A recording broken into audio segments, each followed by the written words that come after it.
Dr. J. Vernon McGee thinks that this was a custom of the time, but I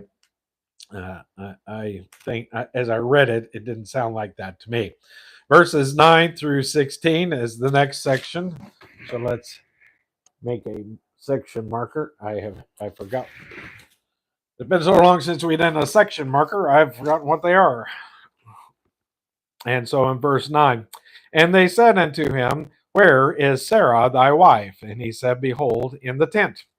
And it was not proper in that day, or even in the East today, for a wife to come out and be the one to entertain, especially since there were three male guests there.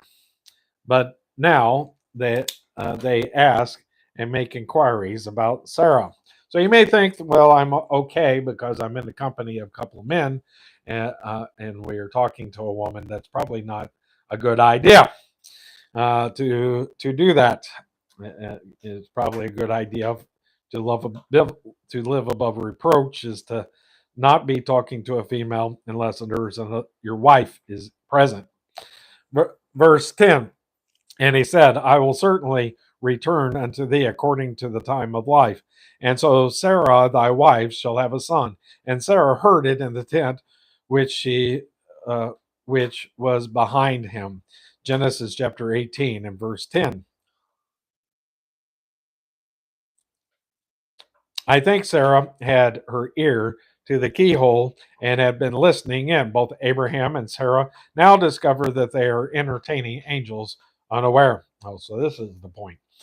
Okay, verse 11. Now Abraham and Sarah were old and well stricken in age, and had ceased to be with Sarah after the manner of women. Therefore Sarah laughed within herself, saying, After I am waxed old, shall I have pleasure? My Lord being old also. Genesis chapter 18, verse 11 and 12. That is, Sarah asked, is it possible that I will have a son? And she laughs. Now, that kind of laughter, what kind of laughter is this? I think this is the laughter which says that it is just too good to be true. That's all. Again, I'm sure that most of us have had experiences like this. God has been so good to us on a certain occasion that he just laughed. Something happened that was just too good to be true, and that was the way Sarah laughed. She is saying, this is something just too good to be true. It just can't happen to me. Then in verse 13, and the Lord said unto Abraham, wherefore did Sarah laugh, saying, shall I of a surety bear a child which am old?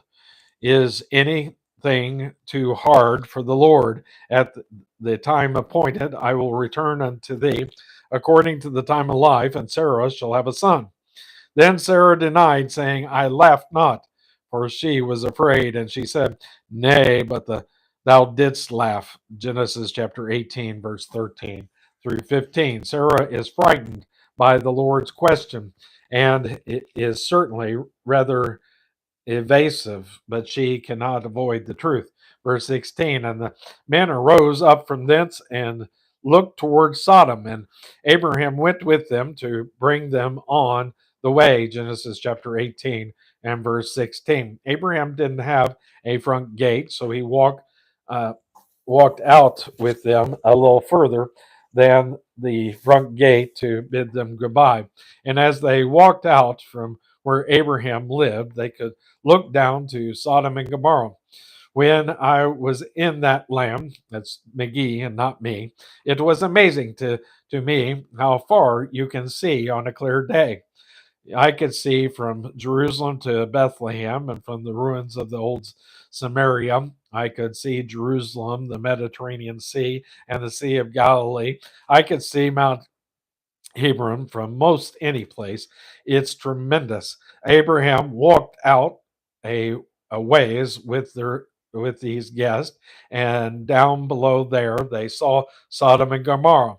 They were the um, they were the great resorts of that day, and they must have been very delightful and beautiful places